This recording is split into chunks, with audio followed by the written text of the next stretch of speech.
ನಮಸ್ಕಾರ ಸ್ನೇಹಿತರೆ. Bigg Boss Kannada season 12 mid week ಫಿನಾಲೆಗೆ ಕ್ಷಣಗಣನೆ ಶುರುವಾಗಿದೆ. ಮೊದಲ ದಿನದ ಕಿಚ್ಚ ಸುದೀಪ್ ಮನೆ ಮಂದಿಯನ್ನ ಹೆಂಗೆಲ್ಲಾ ಕ್ಲಾಸ್ ತೆಗೆದುಕೊಳ್ಳಬಹುದು, ಯಾರೆಲ್ಲ ಮನೆಯಿಂದ ಹೊರ ಹೋಗಬಹುದು, ಯಾರಿಗೆಲ್ಲ ವೈಲ್ಡ್ ಕಾರ್ಡ್ ಎಂಟ್ರಿ ಕೊಡಲಾಗಿದೆ ಅನ್ನೋದನ್ನ ನೋಡುವುದಕ್ಕೆ ತುದಿಗಾಲಲ್ಲಿ ನಿಂತಿದ್ದಾರೆ. ಚಿಕ್ಕದೊಂದು ಸುಳಿವನ್ನ ಬಿಟ್ಟು ಕೊಡದ ಬಿಗ್ ಬಾಸ್ ಕುತೂಹಲವನ್ನ ಹಾಗೆ ಉಳಿಸಿಕೊಂಡಿದೆ. ಇನ್ನೇನು Bigg Boss mid week finale ಶುರುವಾಗಬೇಕು ಅನ್ನುವಾಗಲೇ ಕಲರ್ಸ್ ಕನ್ನಡ ಮತ್ತೊಂದು ಪ್ರೊಮೋ ರಿಲೀಸ್ ಮಾಡಿದೆ. ಈ ಪ್ರೊಮೋಗಾಗಿ ಕಿರುತೆರೆ ವೀಕ್ಷಕರು ಕಾಯ್ತಿದ್ರು. ಕಳೆದೆರಡು ದಿನಗಳಿಂದ ಅಶ್ವಿನಿ ಗೌಡ ಹಾಗೂ ಜಾಹ್ನವಿಯ ನಡೆ ಮನೆ ಮಂದಿಗೆ ಹಿಡಿಸ್ತಿಲ್ಲ. ಅದರಲ್ಲೂ ರಕ್ಷಿತಾ ಶೆಟ್ಟಿಯನ್ನ ಟಾರ್ಗೆಟ್ ಮಾಡ್ತಿರೋದು ವ್ಯಾಪಕ ಟೀಕೆಗಳಿಗೆ ಗುರಿ ಮಾಡುವಂತೆ ಮಾಡ್ತಿದೆ.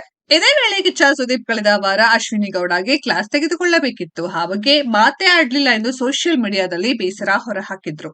ಅದಕ್ಕೆ ಬಹಳಷ್ಟು ಮಂದಿ ಸಮ್ಮತಿಯನ್ನ ಸೂಚಿಸಿದರು. ಹೀಗಾಗಿ ಇಂದು ಕಿಚ್ಚ ಸುದೀಪ್ ಇವರಿಬ್ಬರನ್ನ ತರಾಟೆಗೆ ತೆಗೆದುಕೊಳ್ಳಬಹುದೆಂದು ನಿರೀಕ್ಷೆ ಮಾಡಲಾಗಿತ್ತು. ಈ ವೀಕೆಂಡ್ ಕಿಚ್ಚ ಬೆಂಕಿ ಕಾರುವುದು ಫಿಕ್ಸ್ ಎಂಬ ಮಾತು ಕೇಳಿ ಬರ್ತಿತ್ತು. ಹೊಸ ಪ್ರೋಮೋ ಅದಕ್ಕೆ ಉತ್ತರ ಕೊಟ್ಟಿದೆ.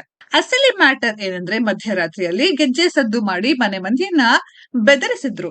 ಇದು ರಕ್ಷಿತಾ ಶೆಟ್ಟಿಯದ್ದೇ ಕೆಲಸ ಅಂತ ಅಶ್ವಿನಿ ಗೌಡ ಹಾಗೂ ಜಾಹ್ನವಿ ಆಕೆಯ ವಿರುದ್ಧ ತಿರುಗಿ ಬಿದ್ದಿದ್ರು. ರಕ್ಷಿತಾ ಶೆಟ್ಟಿಯ ಪರವಾಗಿ ಮನೆಯ ಕೆಲವು ಮಂದಿ ಬಂದರು.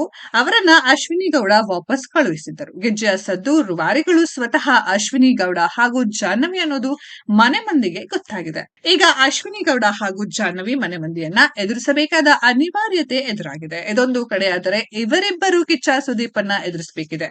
ಅದರದೊಂದು ಝಲಕ್ ಈಗ ಪ್ರೋಮೋದಲ್ಲಿ ರಿವೀಲ್ ಆಗಿದೆ. ಇವರಿಬ್ಬರನ್ನ ಕಿಚ್ಚ ಹೇಗೆ ಕ್ಲಾಸ್ ತೆಗೆದುಕೊಂಡಿದ್ದಾರೆಂದು ಕೆಲವೇ ಸೆಕೆಂಡುಗಳ ತುಣುಕು ಹೇಳ್ತಿದೆ. ಕಿಚ್ಚ ಮೊದಲಿಗೆ ಅಶ್ವಿನಿ ಗೌಡ ಹಾಗೂ ಜಾಹ್ನವಿಗೆ ಯಮ್ಮ ಅಂತೆಲ್ಲ ಕರಿಬೇಡ, ನನಗೊಂದು ಹೆಸರಿದೆ ಅಂತೀರಿ, ಈಗ ನೀವು ಇಡಿಯಟ್ ಅಂತೀರಾ, ಎಲ್ಲಿಂದ ಬಂದಿದ್ದೀಯಾ, ನೀನು ಕಾರ್ಟೂನ್ ಅಂತ ಹೇಳ್ತೀರಿ ಎಂದು ಪ್ರಶ್ನೆ ಮಾಡಿದ್ದಾರೆ. ಅದಕ್ಕೆ ಜಾಹ್ನವಿ ಇದು ತಮಾಷೆ ಮಾಡಿದ್ದು ಬಿಟ್ಟರೆ ಯಾರಿಗೂ ಹರ್ಟ್ ಮಾಡ್ಬೇಕು ಅನ್ನೋದು ಇರ್ಲಿಲ್ಲ ಎಂದು ಹೇಳ್ತಾರೆ. ಆಗ ಸುದೀಪ್ ಕೆರಳಿ ಕೆಂಡವಾಗಿರುವ ಮಸ್ತ್ ಡೈಲಾಗ್ ಬಿಡುವ ಪ್ರೋಮೋದಲ್ಲಿ ಹಲ್ಚಲ್ ಎಬ್ಬಿಸಿದೆ.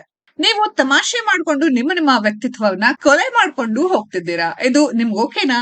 ಒಬ್ಬನ ಮರ್ಯಾದೆ, ಒಬ್ಬನ ಅಸ್ತಿತ್ವ, ಒಬ್ಬನ ಗೌರವ ಇನ್ನೊಬ್ಬನ ಆಸ್ತಿ ಆಟ ಸಾಮಾನು ಆಗ್ಬಾರ್ದು. ಇದು ಯಾರಪ್ಪನ ಆಸ್ತಿನೂ ಅಲ್ಲ ಎಂದು ಕಿಚ್ಚ ಸುದೀಪ್ ಇವರಿಬ್ಬರನ್ನ ತರಾಟೆಗೆ ತೆಗೆದುಕೊಂಡಿದ್ದಾರೆ. ಸ್ನೇಹಿತರೆ, ಅಶ್ವಿನಿ ಗೌಡ ಹಾಗೂ ಜಾಹ್ನವಿ ಬಗ್ಗೆ ನಿಮ್ಗೆಲ್ಲ ಏನ್ ಅನ್ಸುತ್ತೆ ಅನ್ನೋದನ್ನ ಕಾಮೆಂಟ್ ಬಾಕ್ಸ್ ಅಲ್ಲಿ ಕಮೆಂಟ್ ಮಾಡಿ. ಈ ವಿಡಿಯೋ ಇಷ್ಟ ಆಗಿದ್ರೆ ಲೈಕ್ ಮಾಡಿ, ಶೇರ್ ಮಾಡಿ, ಚಾನೆಲ್ ನ ಸಬ್ಸ್ಕ್ರೈಬ್ ಮಾಡಿ, ಪಕ್ಕದಲ್ಲಿ ಇರೋ ಬೆಲ್ ಐಕಾನ್ ನ ಹಿಟ್ ಮಾಡಿ. ಮುಂದಿನ ವಿಡಿಯೋದಲ್ಲಿ ಭೇಟಿಯಾಗೋಣ. ಧನ್ಯವಾದಗಳು.